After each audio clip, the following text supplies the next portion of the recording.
टीना एक छोटी सी बच्ची है जो कि अपने दादाजी के साथ एक छोटे से घर में रहती होती है। उसके मॉम डैड नहीं होते और उसके दादाजी ही उसका ध्यान रखते होते हैं। एक दिन उसके दादाजी उसे बताते हैं, एक दिन जब तुम इस खजाने के लायक हो जाओगी तो तुम्हें मैं एक खजाना रखने के लिए दे दूंगा। इस खजाने की चाबी हमेशा मेरे पास रहती है और वो चाबी मैं तुम्हें सिर्फ तभी दूंगा जब सही टाइम आ चुका होगा। लेकिन एक सुबह जब वो अपने दादाजी को उठाने के लिए उनके पास जाती है तो वो देखती है कि उसके दादाजी की डेथ हो चुकी है। जब वो अपने दादाजी के पास पहुंचती है तो वो देखती है कि उसके दादाजी ने एक बोतल के अंदर एक चाबी रखी हुई है। वो चाबी उस संदूक की होती है जिसमें भर भर के सोना होता है। लेकिन यहाँ पे उस तिजोरी को खोलने के लिए एक कंडीशन होती है, आप इस बोतल के ढक्कन को बाहर नहीं निकाल सकते और ना ही आप इस बोतल को तोड़ सकते हो। तो आप इस चाबी को यहाँ से कैसे बाहर निकालोगे? क्या आप हमें सोचकर इसका आंसर बता सकते हो? आपको इसका आंसर ढूंढने के लिए 10 सेकंड का टाइम मिलने वाला है और आपका टाइम शुरू होता है अब।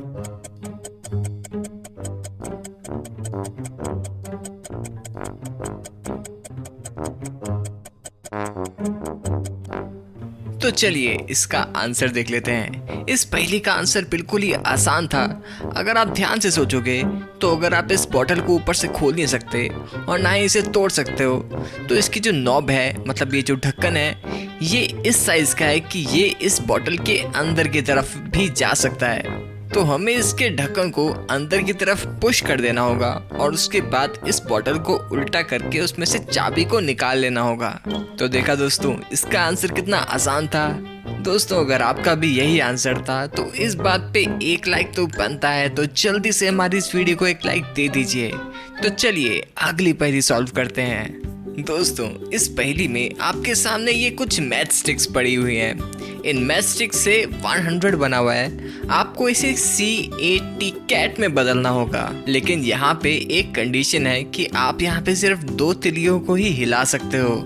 इस पजल को सॉल्व करने के लिए आपके पास 10 सेकंड का टाइम होगा और हाँ, ये पजल थोड़ी सी मुश्किल होने वाली है, तो इसका आंसर बहुत ही ध्यान से सोचना और जैसे ही आपको इसका आंसर समझ में आ जाए आप अपना आंसर हमें कमेंट में जरूर बताना। तो चलिए आपका टाइम शुरू होता है अब।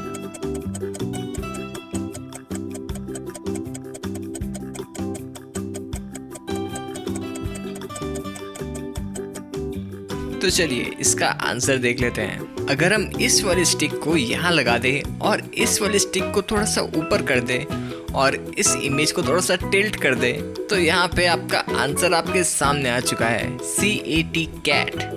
दोस्तों, अगर आपका इसमें कुछ और आंसर था तो आप मेरे को वो भी कमेंट करके जरूर बताना। तो चलिए अगली पहेली सॉल्व करते हैं। दोस्तों, इस पहेली में आपके सामने 6 कैंडल्स गिवन है। तो आपको यहाँ पे बताना है कि अगर हम इन 6 कैंडल्स में से 2 कैंडल्स को बुझा दें तो यहाँ पे कितनी कैंडल्स बचेंगी। अपना आंसर ध्यान से सोचिएगा और जैसे ही आपको इसका आंसर समझ में आ जाए आप अपना आंसर जल्दी से हमें कमेंट करके बताइए। आपका टाइम शुरू होता है अब।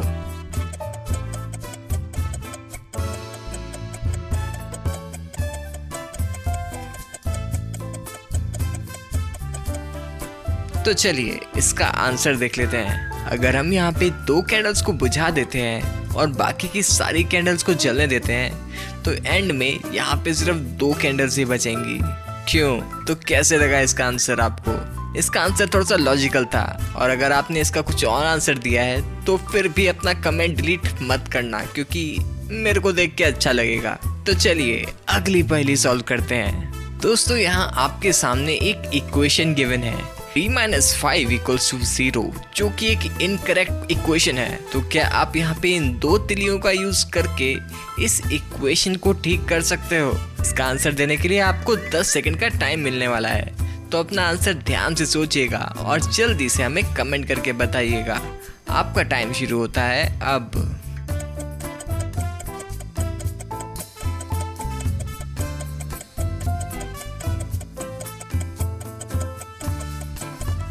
तो चलिए इसका आंसर देख लेते हैं। अगर हम यहाँ पे माइनस के साइन को तिल्ली की मदद से प्लस के साइन में चेंज कर दें और यहाँ पे 0 को 8 बना दें तो यहाँ पे हम इस इक्वेशन को बहुत ही आसानी से सही कर सकते हैं।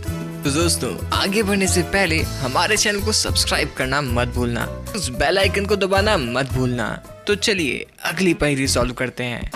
इस पहेली में आपको बताना होगा कि ऐसा कौन सा रूम है जिसमें ना तो कोई दरवाज़ा होता है और ना ही कोई खिड़की होती है।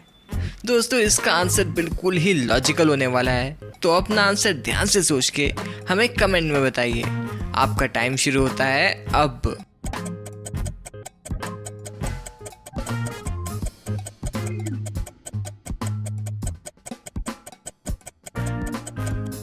तो दोस्तों क्या आपको इसका आंसर समझ आ गया है? अगर आपको इसका आंसर मिल गया है तो जल्दी से अपना आंसर कमेंट में लिख दीजिए। तो चलिए मैं अब आपको इसका आंसर बता देता हूँ। इसका आंसर है मशरूम, कि एक्चुअल में कोई रूम नहीं होता और साथ ही में ना ही उसमें कोई दरवाज़ा होता है और ना ही खिड़की होती है। तो चलिए दोस्तों अगली पहेली सॉल्व करते हैं। यहाँ पे आपके सामने एक सिचुएशन है, एक लड़के की मौत हो चुकी है और उसके ऊपर एक बंदूक भी पड़ी हुई है। इस सिचुएशन को देखकर आपको ये बताना है कि ये एक मर्डर है या फिर एक सुसाइड केस है। तो दोस्तों क्या आप पुलिसमैन की मदद कर सकते हो इस क्वेश्चन का आंसर निकालने में? दोस्तों आपको इसका आंसर ढूंढने के लिए 10 सेकंड का टाइम मिलने वाला है। और साथ ही में ही एक और चीज़ बता दूं, इस क्वेश्चन का आंसर बिल्कुल ही लॉजिकल होने वाला है। तो अगर आप इस इमेज को ध्यान से देखोगे तो आपको इसका आंसर बहुत ही आसानी से मिल जाएगा। तो आपका टाइम शुरू होता है अब।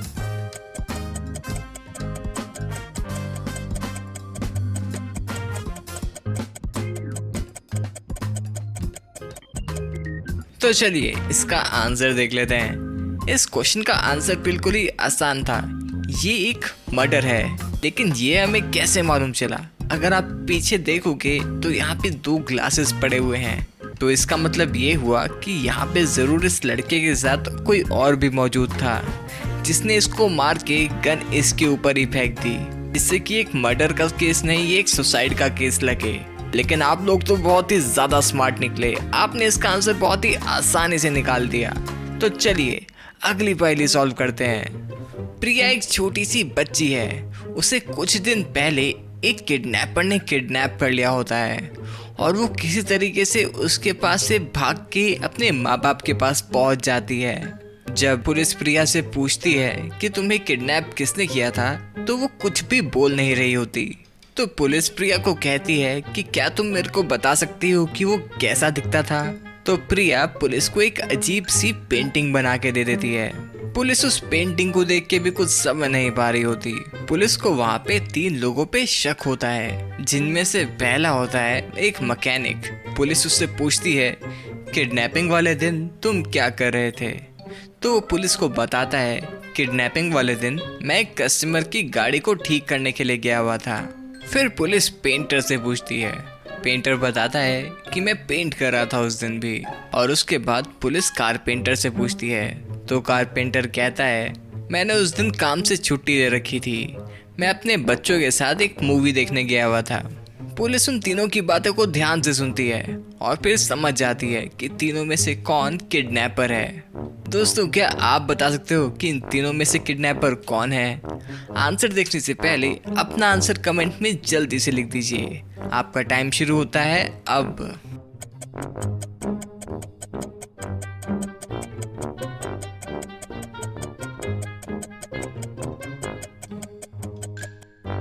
तो दोस्तों इन तीनों में से ये जो पेंटर है ये किडनैपर है, लेकिन ये हमें कैसे मालूम चला? उस लड़की ने एक हमें हिंट दिया था, जो किडनैपर है वो हरे रंग का दिखता है।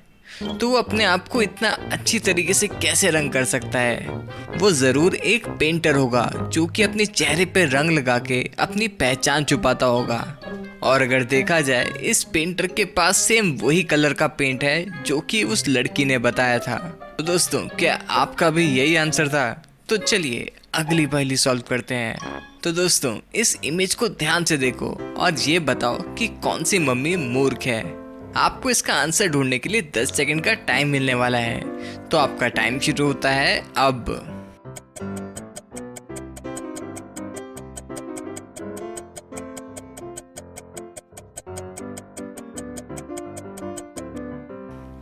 तो चलिए इसका आंसर देख लेते हैं। इन दोनों मम्मियों में से जो ये वाली मम्मी है ये मूर्ख है, क्योंकि ये अपने बच्चे को इतना सारा जंक फूड खिला रही है जो कि बच्चों के लिए बिल्कुल भी अच्छा नहीं होता है। अगर वो एक अच्छी माँ होती तो अपने बच्चों को कुछ अच्छा हेल्दी खाना देती, जैसा कि ये वाली मम्मी कर रही है।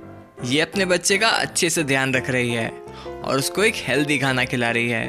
तो दोस्तों, आपका इसमें क्या आंसर था? वैसे काफ़ी सारे बच्चे कहेंगे कि ये वाली मम्मी ज़्यादा अच्छी है, लेकिन फिर भी ये मम्मी थोड़ी सी मूर्ख है। तो दोस्तों, आपका इसमें क्या मानना था? आप हमें कमेंट करके ज़रूर बताइएगा। तो चलिए, अब मैं मिलूँगा आप लोगों से अगली वीडियो में। अगर आपने अभी तक हमारे चैनल को सब्सक्राइब नहीं कर रखा है तो जल्दी से सब्सक्राइब करके वो बेल आइकन ज़रूर दबा दें और हमारी इस वीडियो को लाइक करना मत भूलिएगा और हमारी इन वीडियोस को भी ज़रूर देखिएगा। ये भी बिल्कुल ही ऑसम है। Thank you.